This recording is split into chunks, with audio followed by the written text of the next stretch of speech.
Daniel chapter 11 is where we're supposed to be, and then let's just look up, probably, in my Bible that's where it is, and look up to verse 16 of chapter 10.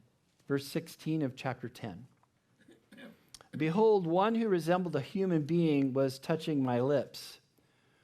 Then I opened my mouth and spoke and said to him who was standing before me, "O my Lord, as a result of the vision, anguish has come upon me, and I have retained no strength." We finished with this portion last week, and I just wanted to point out something there. We already said this one resembling a human being.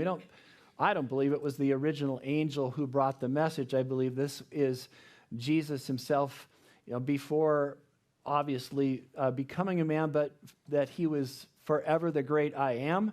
And so he was obviously able to come and intervene. We see it many places in scriptures. And we saw that where he came to actually help in this particular situation. But I didn't mention this last time, just actually saw this. The first thing that this one resembling a human being does is touch the lips of Daniel. Just touched his lips. He was frozen in a sense, paralyzed because of the vision that he had been seeing.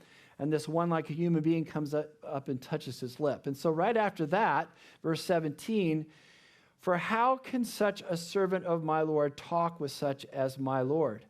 As for me, there remains just now no strength in me, nor has any breath been left in me." So the interesting thing there that just hit me is that, you know what? The Lord's grace is sufficient. And in this instance, he couldn't even speak initially because of the vision that he was seeing. And then the Lord came and addressed the initial issue that he couldn't even talk. And he touched his lips. And when he touched his lips, then he was able to actually explain to the Lord, even though the rest of him was a continued state of just no strength whatsoever, he was able to at least express what was going on in his life. And then we see, verse 18, "Then this one with human appearance touched me again and strengthened me." So first the Lord gave him the capacity to actually explain what was going on and verbalize it, but then the Lord directly brought to pass what it was that he requested. From his speech, and Daniel saying, "I have no strength left within me," and even being able to explain, I am not like you. You are high and lifted up. I can't even imagine me speaking to you, and I've lost every bit of my breath, every bit of my strength. Lord, help me. And so then the Lord touched him again and strengthened him. Verse 19, "And he said, 'O man of high esteem, don't be afraid. Peace to you. Take courage and be courageous.' Now as soon as he spoke to me, I received strength and said, 'May my Lord speak, for you have strengthened me.'" We mentioned it last time, how many of us have ever had the Lord speak peace to us? And a number of us raised our hands. And in the same regard, it doesn't matter what it is. But I think it's important to actually act upon the amount of revelation that you've already received. In other words, the Lord might not give you the full answer initially, but he'll give you enough of the answer to actually take that first step, to be able to then, as Daniel did, maybe just express yourself. He'll give you that much grace. But then as you express yourself, then in that dialogue, that interaction, then the Lord will then take it to the next step after that and give you not only just what you said, but then everything that was necessary for you to then fulfill what it was that he wanted for you. And I think it's an example of my grace is sufficient. If you don't respond to the grace he's already given you, and that grace is in a sense in limbo, then the Lord might wait till you actually recognize that was enough for that period of time. Respond in that instance, and then I'll give you more, and I'll give you what it is that then our relationship develops in, and where you can even more so pour out your heart to me. It's one step at a time. Verse 20, "Then he said," and I believe this is back to the original angel with the message. Then the angel said, "Do you understand why I came to you?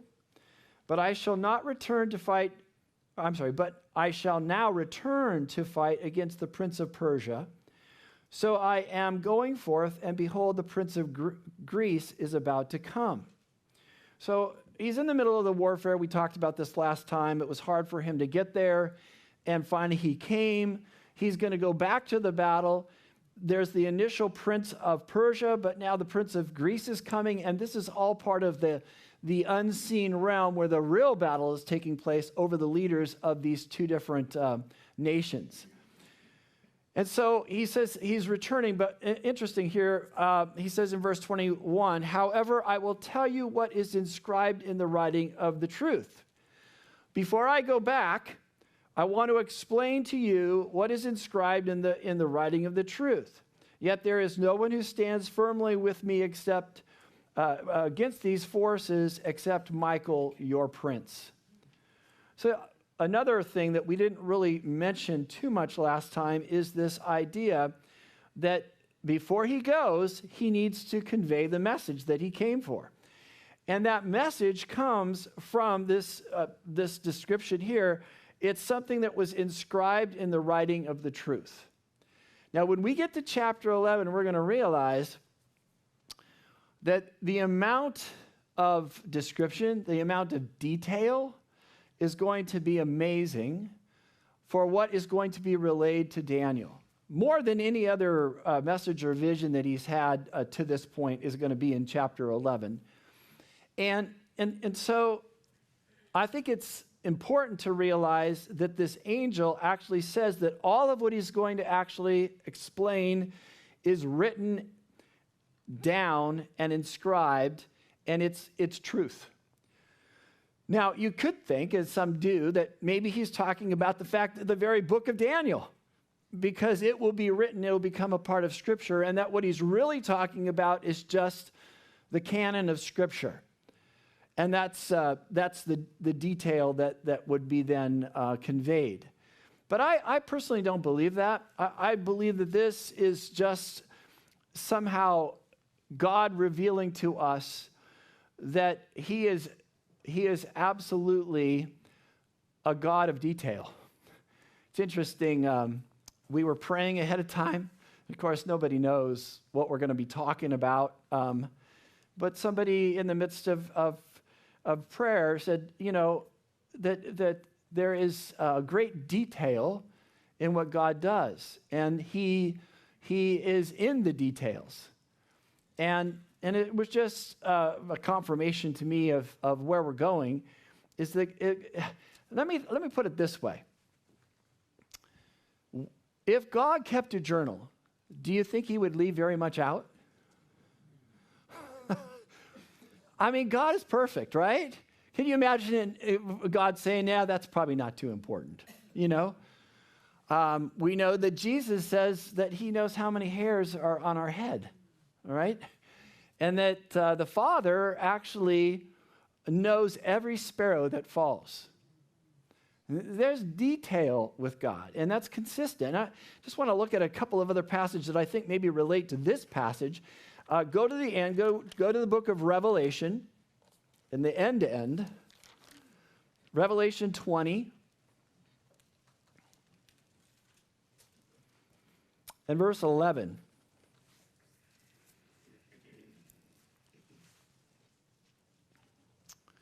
Chapter 20, verse 11. "Then I saw a great white throne and Him who sat upon it, from whose presence earth and heaven fled away, and no place was found for them." So this is it's like a new heaven and a new earth that God's going to do. But before that, verse 12, "And I saw the dead, the great and the small, standing before the throne, and books or scrolls were opened. And another scroll was opened, which is the book of life. And the dead were judged from the things which were written in the scrolls according to their deeds." So in this time of judgment, God will bring up the deeds of every single person, the actions. Every part of everybody's life will be brought brought there at judgment. And God will actually determine ultimately the ones who come to be with him that are written in the book of life and those who will be cast into hell. But it will be directed by God looking at the deeds or the works of individuals very specifically. But if you think that that is specific, then I want you to look at another passage. Look at this. It's Matthew. So you want to go to the beginning of the New Testament. Matthew chapter 12.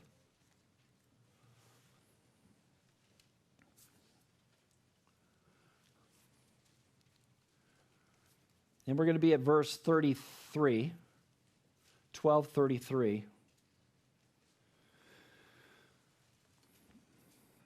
Jesus says in 12:33, either make the tree good and its fruit good, or make the tree bad and its fruit bad, for the tree is known by its fruit. You brood of vipers, he is speaking to the religious leaders, how can you, being evil, speak what is good? For the mouth speaks out of that which fills the heart.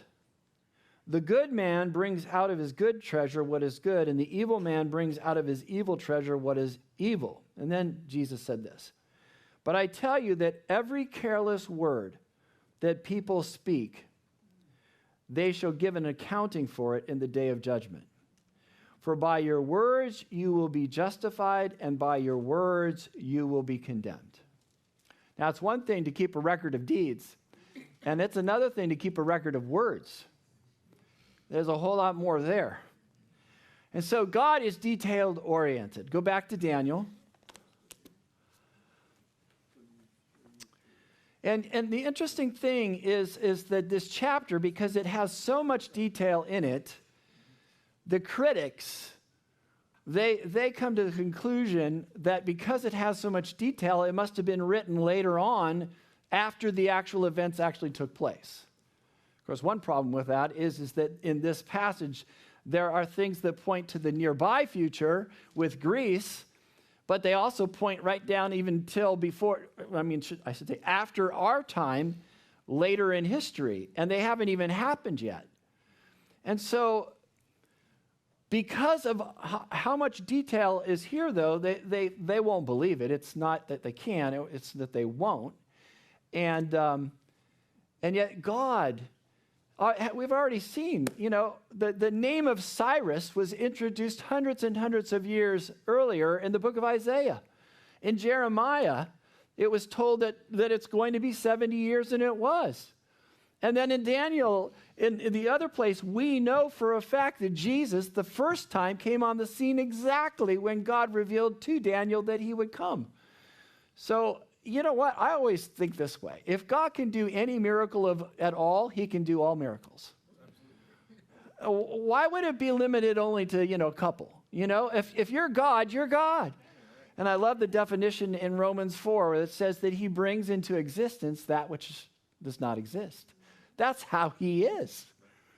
So and this is no big deal, okay? And as you see more of what this reveals, you'll realize that it's also because these passages reveal things both the time that is previous to the first coming of Jesus and the foreshadowing of everything that took place before Jesus came the first time. And then that foreshadowing, then taking it all the way forward to the next time Jesus comes, and then the realities that the first foreshadowings pointed to will actually take place right before Jesus comes again. And so there's these two camps, one the foreshadowing, one the reality, and you can have within the same passage both being mentioned on top of one another. And sometimes it's confusing. But it's just the way prophecy is. It's revelation. It's a glimpse. It's not a structured like a normal part of Scripture would be. It's revelation. So having said all that, let's look at chapter 11, verse 1. The first year of Darius the Mede, I arose to be an encouragement and a protection for him. So the one who's speaking is the angel, right? So this angel has been protecting Darius the Mede, and I would dare say, if you remember from past times we've taught, he's also protecting Cyrus the Persian because they are co-regents at the same time, all right? So this protection was there in the first year of Darius the Mede. Verse 2, and now I will tell you the truth. I think he's referring to the truth that he just talked about in the writing of the truth, okay? And he says, and I will tell you the truth. Behold, 3 more kings are coming to arise in Persia. Then a 4th will gain far more riches than all of them. As soon as he becomes strong through his riches, he will arouse the whole empire against the realm of Greece. So after Cyrus and Darius, who were co-regents, then Cambyses followed as the next Persian king, then Darius the first, then Xerxes, and then Artaxerxes, right? And Artaxerxes, we've already talked about him quite a bit, but Artaxerxes in this context is the one who's actually described who will arouse the whole empire against the realm of Greece. Then verse 3, and a mighty king will arise, and he will rule with great authority and do as he pleases. Now, this mighty king that arises is not from the Medo-Persia Empire. He's from Greece, and his name is Alexander. And so Artaxerxes actually arouses the whole kingdom against him, against Alexander. And obviously, he can't contend with Alexander and the armies that he has. So he actually is defeated, and it becomes then the Greek Empire. All right. Now, I just want you to remember, when we started Daniel having this particular message given to him by this angel, we said that it was 3 years later than initially when Darius came into power, which would have meant then that there was only 1 more year left of the 70 years in captivity. All right?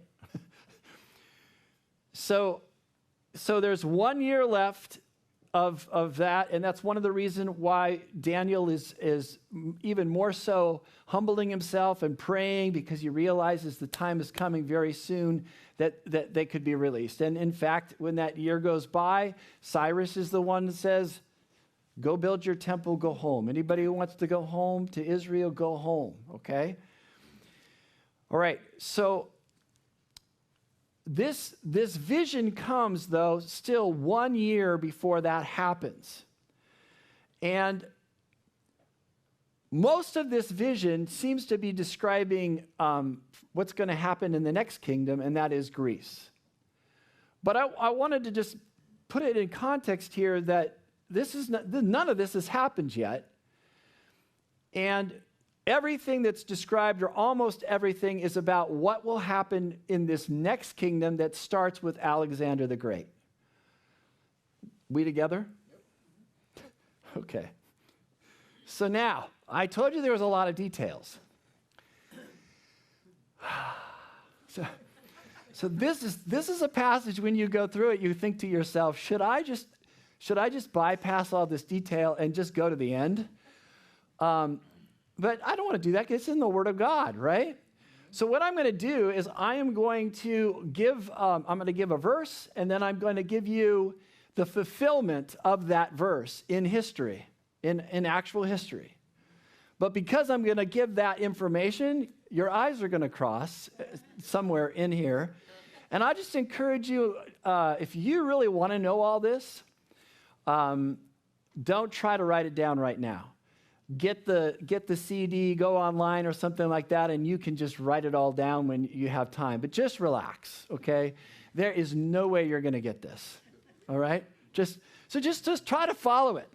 Now, having said that, I want you to remember that there are the 2 sides. There's the side of the actual Greek Empire that Alexander the Great started and all that will take place during that time before the first coming of Christ, but there's also the foreshadowing elements in it that point to the second time Jesus is going to come and what happens before that.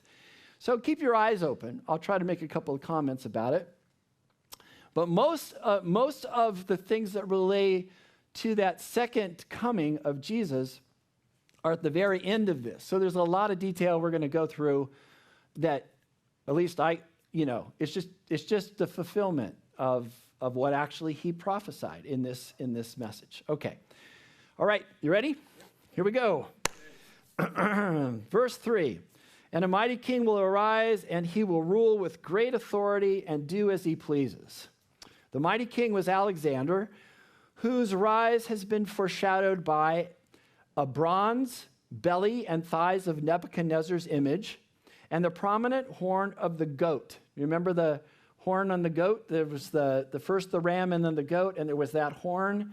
That also was a vision that had to do with this same period of time, and so it was relayed that way in that vision. It was in chapter 8 of Daniel, if you want to know.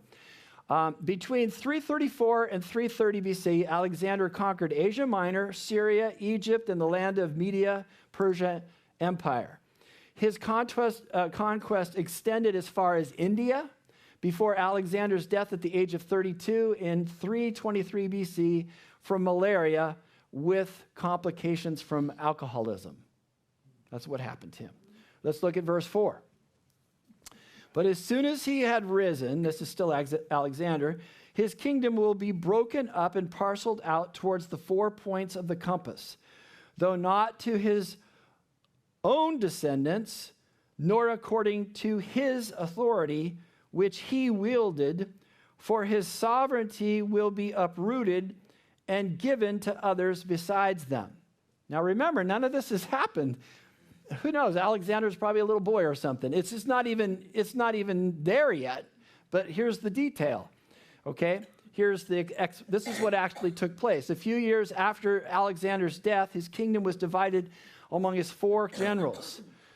Seleucus over Syria and Mesopotamia, Ptolemy over Egypt, Lysippicus over Thrace and portions of Asia Minor, and Cassandra over Macedonia and Greece. This division was anticipated through the 4 prominent horns of the goat in chapter 8, verse 8. Alexander founded no dynasty of rulers, since he had no heirs.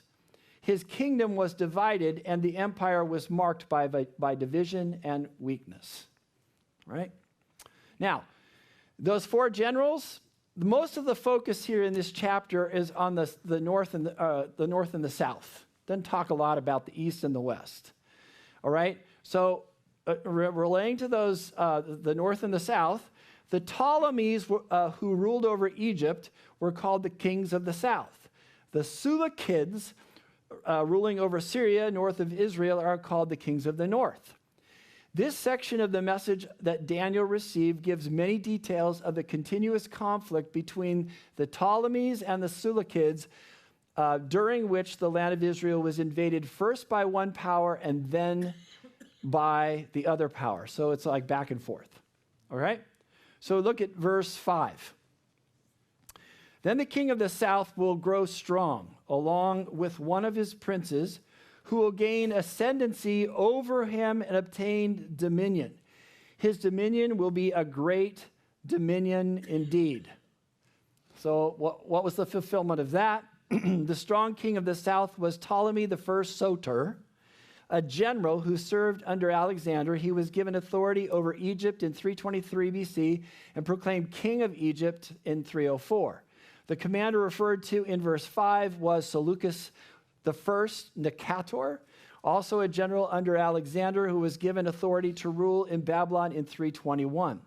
But in 316, when Babylon came under attack by Antigonus, another general, Seleucus sought help from Ptolemy I Soter in Egypt. After Antigonus Antigonus's defeat in 312, Seleucus returned to Babylon greatly strengthened. He ruled over Babylonia, Media, and Syria and assumed the title of king in 305. Thus, Seleucus I Nicator's rule was over far more territory than Ptolemy I's Soter. I'm going to ask somebody to stand and repeat that. All right, we'll do it afterwards at the door, okay? Verse 6. After some years, they will form an alliance, and the daughter of the king of the south will come to the king of the north to carry out a peaceful arrangement. But she will not retain her position of power, nor will he remain with his power, but she will be given up along with those who brought her in, and the one who sired her, as well as he who supported her in those times. Ptolemy I Soter died in 285, and Ptolemy II Philadelphus, Ptolemy's son, ruled in Egypt. I'm not going to give you the dates. You're not going to remember much of this. Meanwhile, Seleucus was murdered in 281, and his son Antiochus I Soter ruled in 262. Then Seleucus' grandson Antiochus II, Theos, ruled in Syria.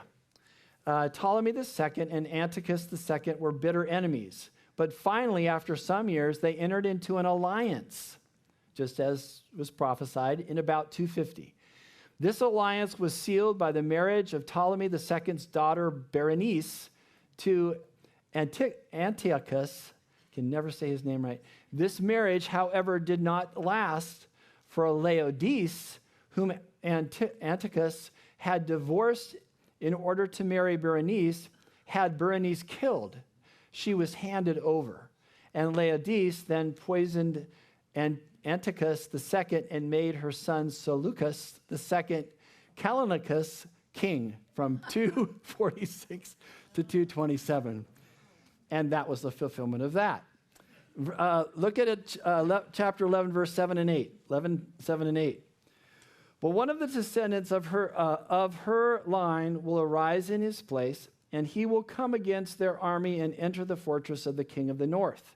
And he will deal with them and display great strength. Also, their gods, with their metal images and their precious vessels of silver and gold, he will take into captivity to Egypt. And he, on his part, will refrain from attacking the king of the north for some years.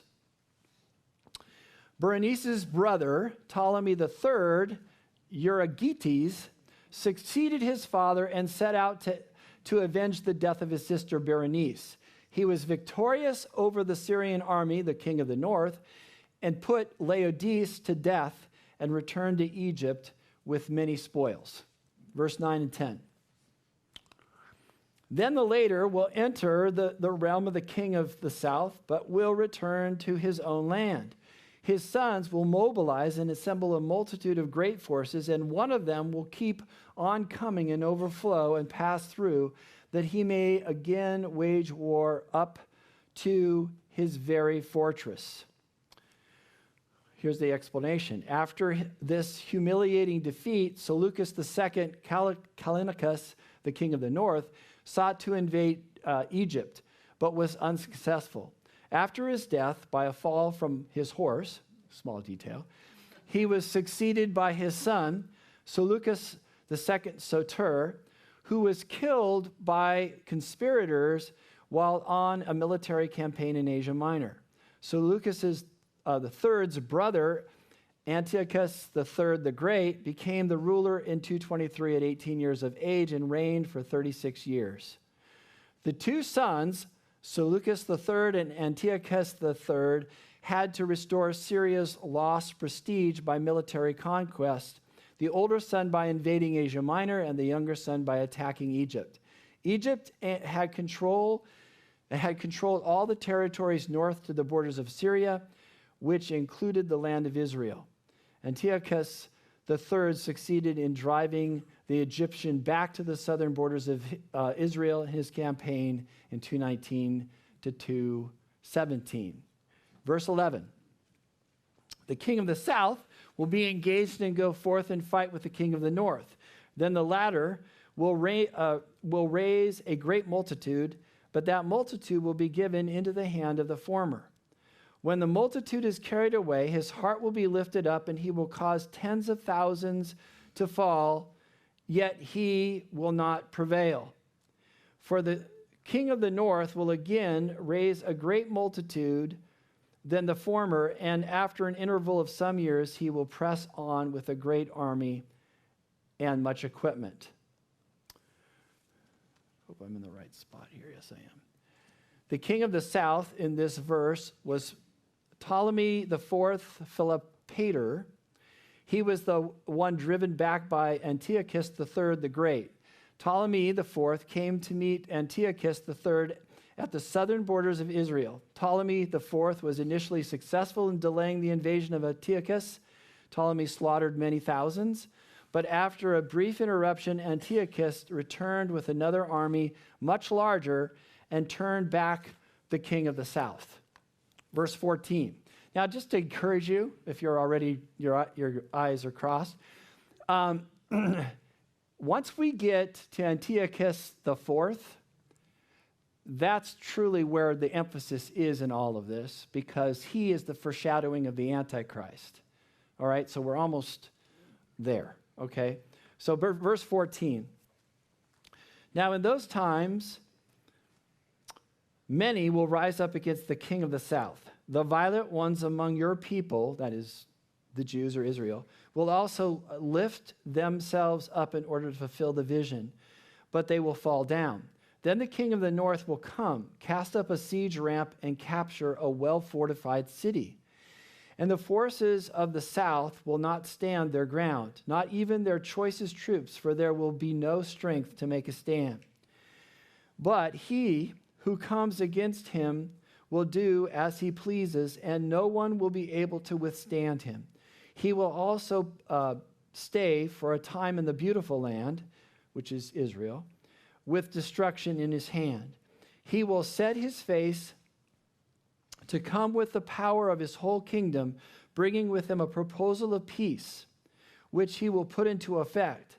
He will also give him the daughter of woman to ruin it, but she will not take a stand for him or be on his side. So here's the fulfillment. Syria was not Egypt's only enemy. For Philip V of Macedonia joined with Antiochus III against Egypt. Many Jews, referring to your own people, Daniel's people, also joined Antiochus against Egypt. Perhaps the Jews hoped to gain independence from both Egypt and Syria by joining the conflict, but their hopes were not realized. Antiochus then sought to consolidate control over Israel, from which he had expelled the Egyptians. The fortified city that's mentioned here seems to refer to Sidon, which Antiochus III captured in 203 BC. Antiochus III continued his occupation, and by 199 had established himself in the beautiful land. Antiochus sought to bring peace between Egypt and Syria by giving his daughter to marry Ptolemy V Epiphanes of Egypt. But this attempt to bring a peaceful alliance between the two nations did not succeed. Verse 18. Then he will return to face, or Then he will turn his face to the coastlands and capture many. But a commander will put a stop to his scorn against him. Moreover, he will repay him for his scorn. So he will turn his face towards the fortresses of his own land, but he will stumble and fall and be found no more. Here's the explanation.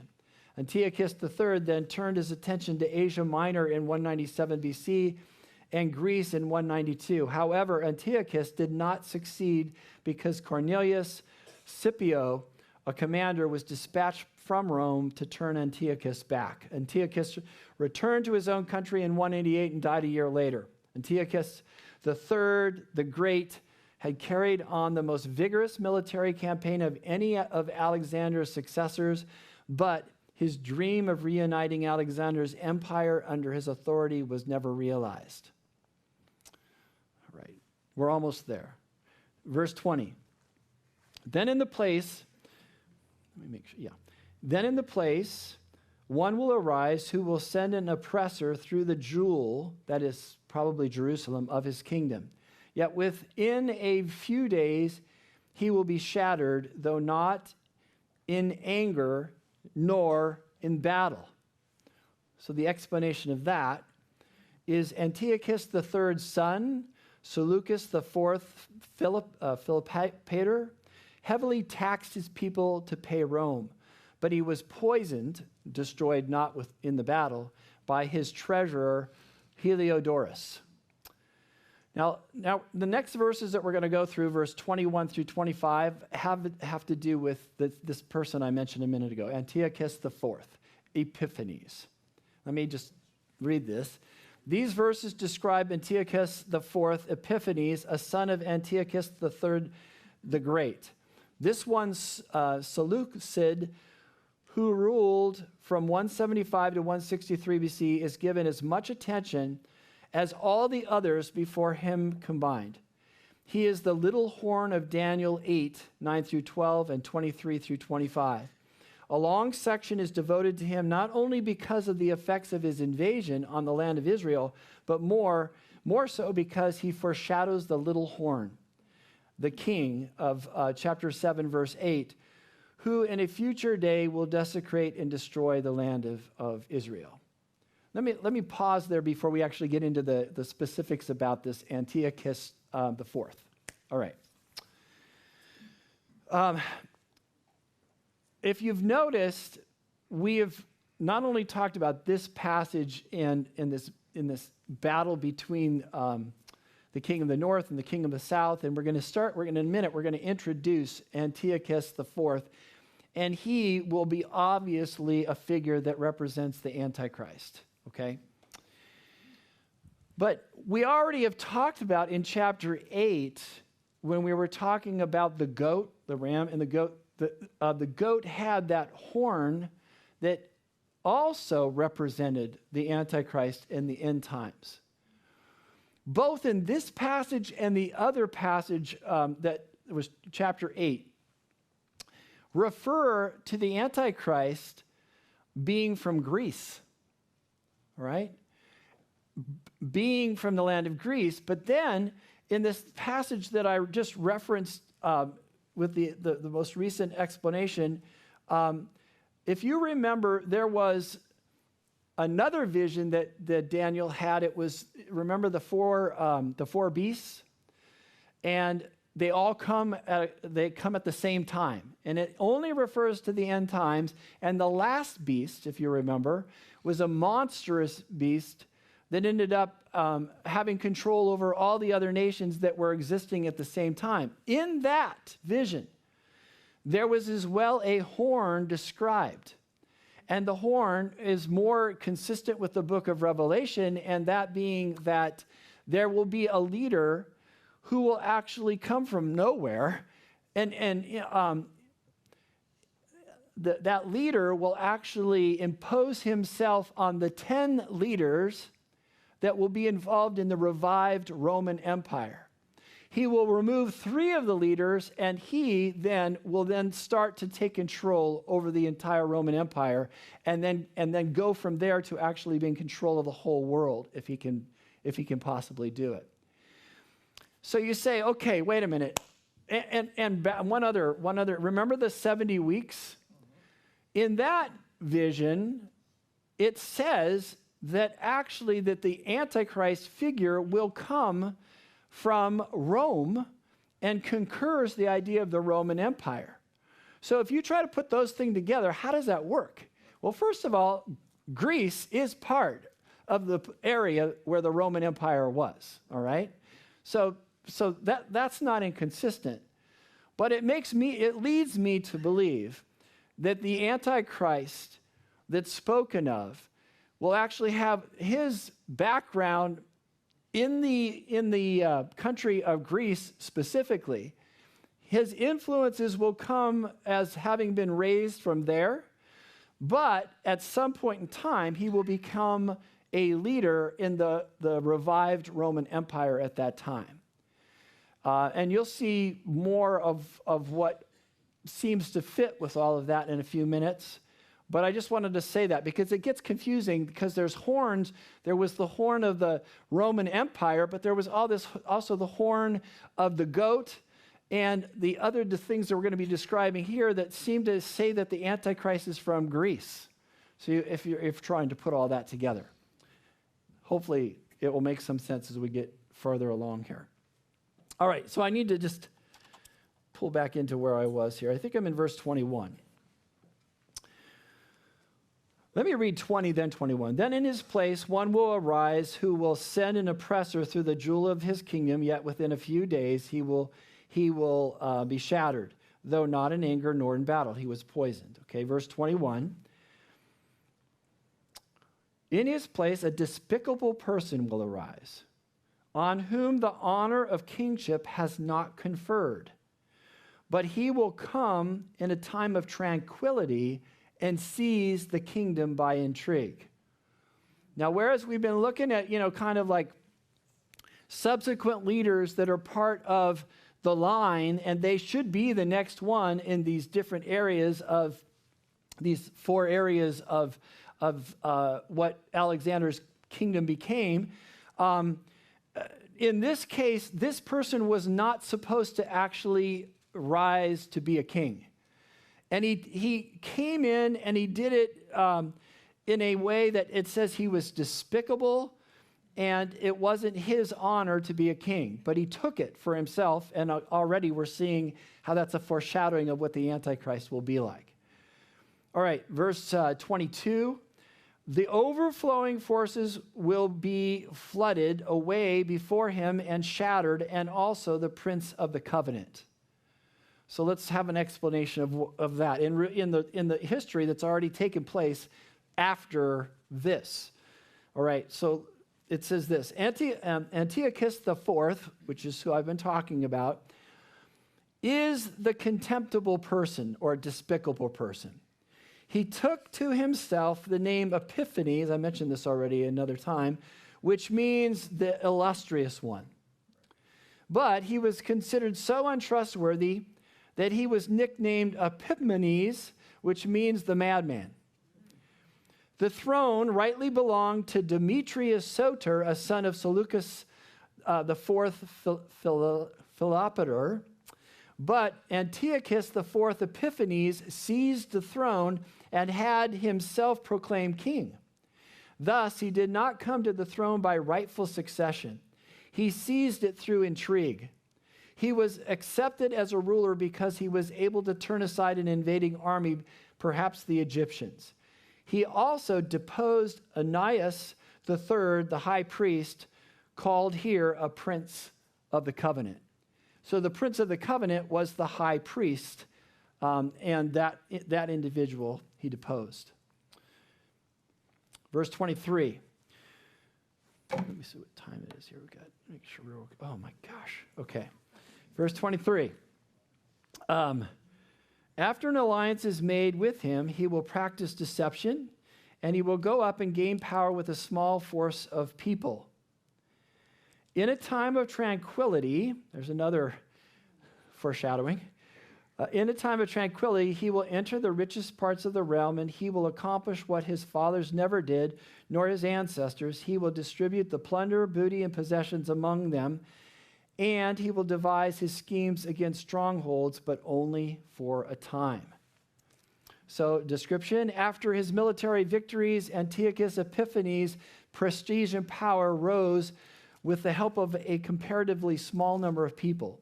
He evidently sought to bring peace to his realm by distributing wealth, taking from the rich and giving to his followers. Verse 25. He will stir up his strength and courage against the king of the south with a large army. So the king of the south will mobilize an extremely large and mighty army for war. But he will not stand, for schemes will be devised against him.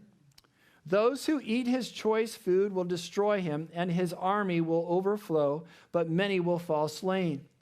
As for both kings, their hearts will be intent on evil, and they will speak lies to each other at the same table.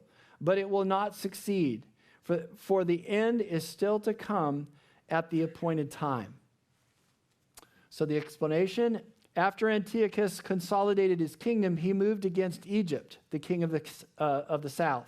Antiochus was able to move his army from his homeland to the very border of Egypt before he was met by the Egyptian army at Pelusium near the Nile Delta. In this battle, the Egyptians had a large army but were defeated, and Antiochus professed friendship with Egypt. The victor and the vanquished sat at the same table together as though they had friendship, and that they were established in that. But the goal of both to establish peace was never realized, for they both were deceptive. Verse 28. Then he will return to his land with much plunder, but his heart will be set against the holy covenant, and he will take action and then return to his own land. Here's the explanation. Antiochus carried great wealth back to his homeland from his conquest. On his return, he passed through the land of Israel. After his disappointment in Egypt, he had hoped to take all of Egypt, but failed.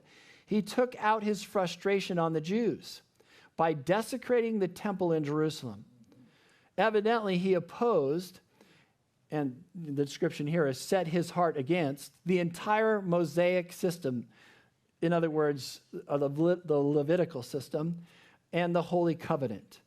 After desecrating the temple, he returned to his own country. Verse 29. At the appointed time, he will return and come into the south. But this last time, it will not turn out the way it did before. For ships of Kittim will come against him. Therefore, he will be disheartened and will return and become enraged at the Holy Covenant and take action. So let me explain that. 2 years later, Antiochus moved against Egypt, the south again. As he moved into Egypt, he was opposed by the Romans, who had come to Egypt in ships from the western coastlands, literally the ships of Kittim, and that means from Cyprus.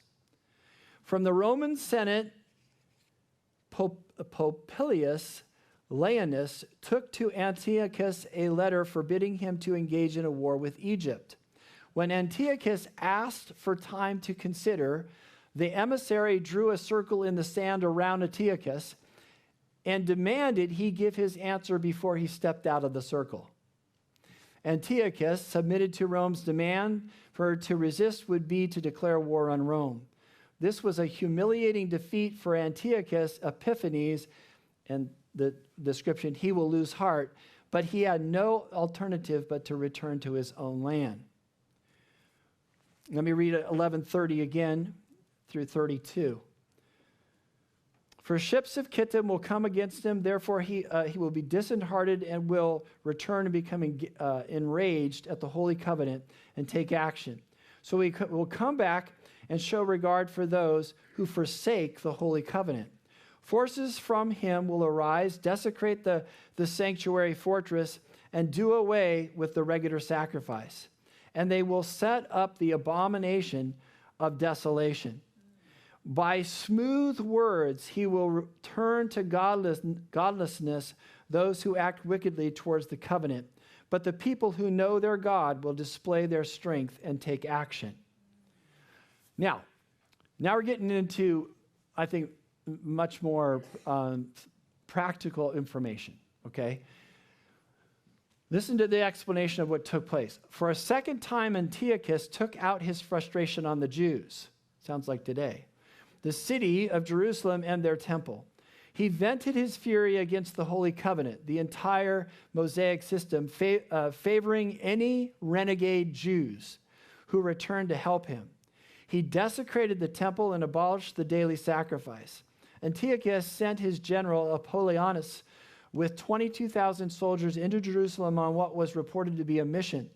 But they attacked Jerusalem on the Sabbath, killed many people, took many women and children as slaves, and plundered and burned the city. seeking to exterminate Judaism and to Hellenize, that is, make like Greek, Hellenize the Jews, he forbid the Jews to follow their religious practices, including their festivals and circumcision, and commanded that copies of the law were to be burned. Then he set up the abomination that causes desolation. In this culminating act, he erected on December 16th, 167 BC, an altar to Zeus. And on the altar of burnt offerings outside the temple, had a pig offered on the altar. The Jews were compelled to offer a pig on the 25th of each month to celebrate Antiochus Epiphanes' birthday. Antiochus promised apostate Jews, those who violated the covenant mentioned here, great reward if they would set aside the God of Israel and worship Zeus, the god of Greece. Many in Israel were persuaded by his promises, his smooth words or flattery, and worshiped the false god.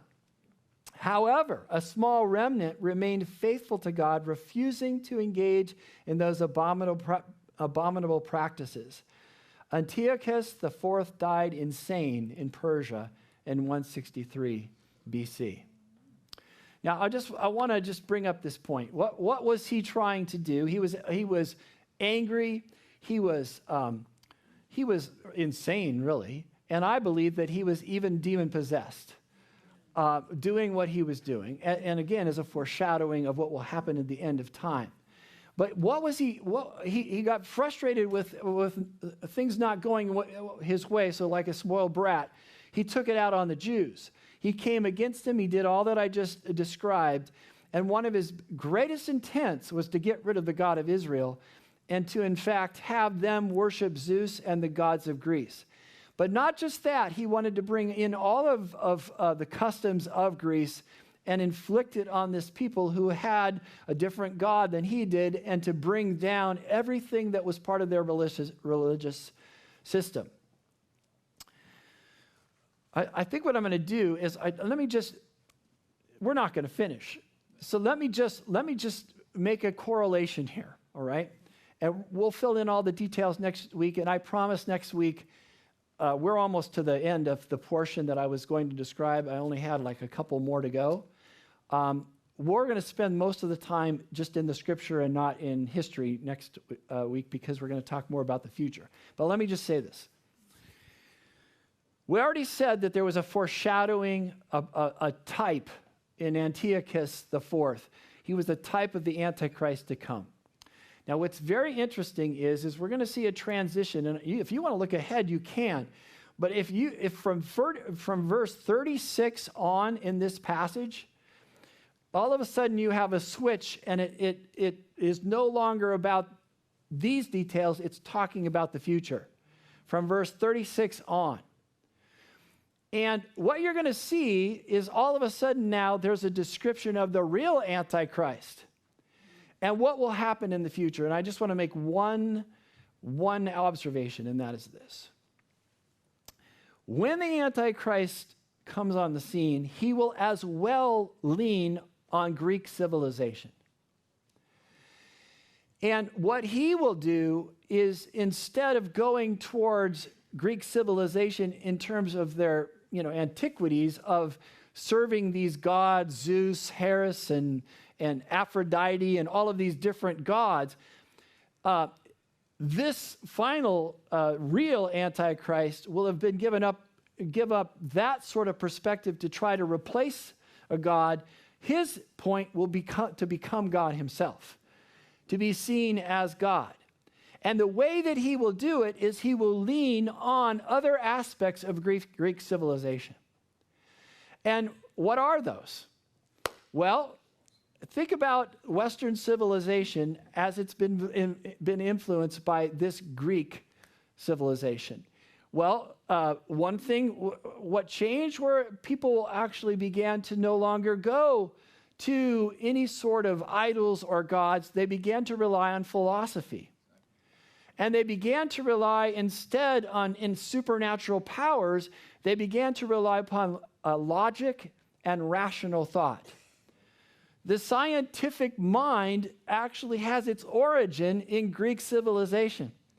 And so the progression was away from any God, that in fact men are God, and no longer to even give that any sort of interest, that is all something that is just fantasy, and that we need to rely upon our own understanding. As a result of that, what we see as we look in the future is that this true Antichrist will be relying much on technology, much on the scientific method, much on the thought of let's build machinery and let's in fact have, in a sense, a pseudo-mechanical portrayal of he himself that becomes his means to actually be placed in that position of authority, and as well to make him filthy rich to be able to fulfill his purposes. And it will still rely upon what has been introduced that came right back from the Greeks. And we'll see more next week